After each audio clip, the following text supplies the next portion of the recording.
radicaux se retrouveront à Sheffield, en Angleterre, pour participer à une conférence autorisée, car en Grande-Bretagne, contrairement à ses voisins européens, les islamistes ont le droit de parole. 1 500 000 musulmans vivent en Angleterre, parmi eux des sympathisants du fils et des chefs islamistes qui n'hésitent pas, vous allez l'entendre, à menacer la France, à mots couverts.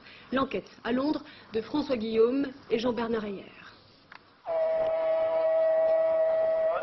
La grande prière du vendredi vient de se terminer.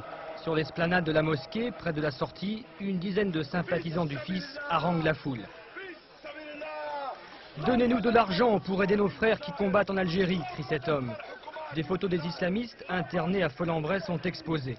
Des bulletins et des tracts du fils sont distribués.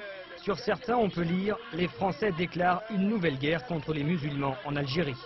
Nous pensons que le gouvernement français doit arrêter ce soutien immédiatement et qu'il doit se désengager et adopter une position qui doit être neutre. Selon Abdallah Messaï, la majorité des 20 000 Algériens qui vivent en Angleterre sont acquis aux thèses du fils. Le Front islamique du salut n'a pas ici de statut officiel, mais ses sympathisants peuvent s'exprimer librement, la loi britannique les y autorise.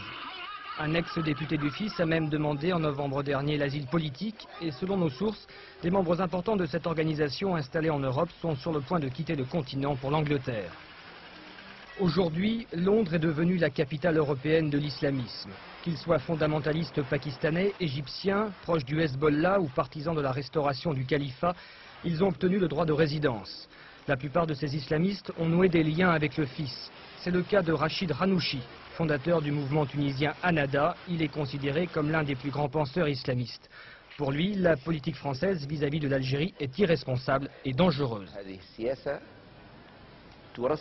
Pour les musulmans, la France est en train de devenir l'ennemi de l'islam.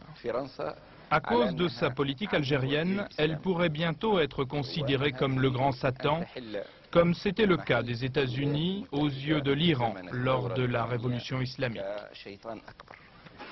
Une situation que les Britanniques cherchent à éviter en pratiquant une politique réaliste. Selon eux, une victoire du fils est envisageable, aussi préfèrent-ils ménager ses sympathisants pour préserver leurs intérêts. Les autorités britanniques ne veulent pas prendre de mesures radicales contre les islamistes, car elles risqueraient d'être interprétées comme anti-musulmanes, et cela pourrait être néfaste aux relations économiques avec les pays musulmans.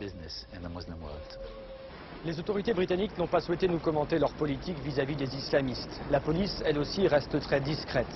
Mais par téléphone, un de ses responsables nous a affirmé que les musulmans radicaux faisaient l'objet ici d'une surveillance particulière, à l'exception toutefois des sympathisants du fils. Ils sont considérés ici comme les moins virulents des islamistes. Leurs activités, aux yeux de Scotland Yard, ne représentent aucune menace terroriste. Et puis ce soir, le GIA, le groupe islamique armé, appelle au boycottage de tous les produits français à partir du 1er janvier 1995. On vote en Bosnie ce week-end.